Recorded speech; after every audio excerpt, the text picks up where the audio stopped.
Another mind-blowing day. As one would expect, President Trump is on the attack tonight as he's playing defense. Just a short time ago, he tweeted, "I'm draining the swamp, and the swamp is trying to fight back." You can bet the hunt is on to find out who wrote today's devastating op-ed. The op-ed is titled, "I am part of the resistance inside the Trump administration." The author is anonymous. The Times says the person is a senior official in the Trump administration. The writer of the piece claims there are those in the White House and its orbit who are working diligently from within to frustrate parts of his agenda and his worst inclinations. The root of the problem, the official continued, is the president's amorality. The author described meetings where the president engages in repetitive rants and occasionally made reckless decisions that have to be walked back. And the anonymous official claims there were, quote, early whispers within the cabinet of invoking the 25th Amendment, which would start a complex process for removing the president. If the failing New York Times has an anonymous editorial, can you believe it? Anonymous, meaning gutless. President Trump reacted angrily to the op-ed as he was meeting with a group of sheriffs from across the country. We have somebody in what I call the failing New York Times that's talking about he's part of the resistance within the Trump administration. This is what we have to deal with.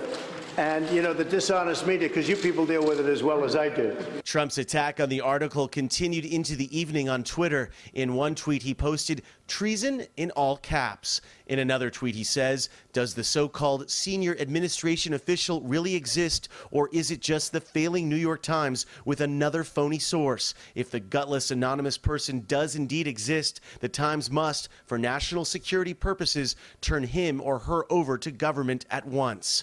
According to CNN, the evolution of the op-ed went like this. Several days ago, someone from the Trump administration reached out to the Times op-ed page editor, which is separate from the newsroom. Through a go-between, the senior Trump official sent the write-up. The Times says they made the controversial decision to publish the article anonymously because the person who wrote it would have risked their job if they identified themselves. The stunning rebuke comes just a day after legendary journalist Bob Woodward released damaging excerpts from his new book, Fear.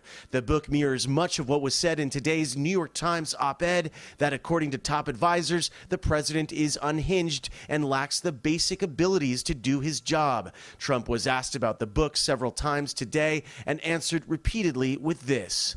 The book means nothing. It's a work of fiction. The book is a work of fiction. The book is total fiction. Besides attacks on the president's intellect, we've also learned the book asserts the president discussed assassinating Syrian dictator Bashar al-Assad after seeing a video of a chemical weapons attack on civilians. Mr. Trump denied that today. No, that was never even contemplated, nor would it be contemplated, and it should not have been written about in the book. And President Trump denied yet another of Woodward's anecdotes, that former top White House economic advisor Gary Cohn, quote, stole a letter off Trump's desk withdrawing the U.S. from a trade agreement with South Korea. That was another thing in the book that was just totally false. And top officials in the Trump White House also spent today pushing back on descriptions from Woodward's book. The book's publisher is Simon & Schuster and is owned by CBS, and that's the parent company of KCAL 9. Reporting live in the newsroom, I'm Tom Wade.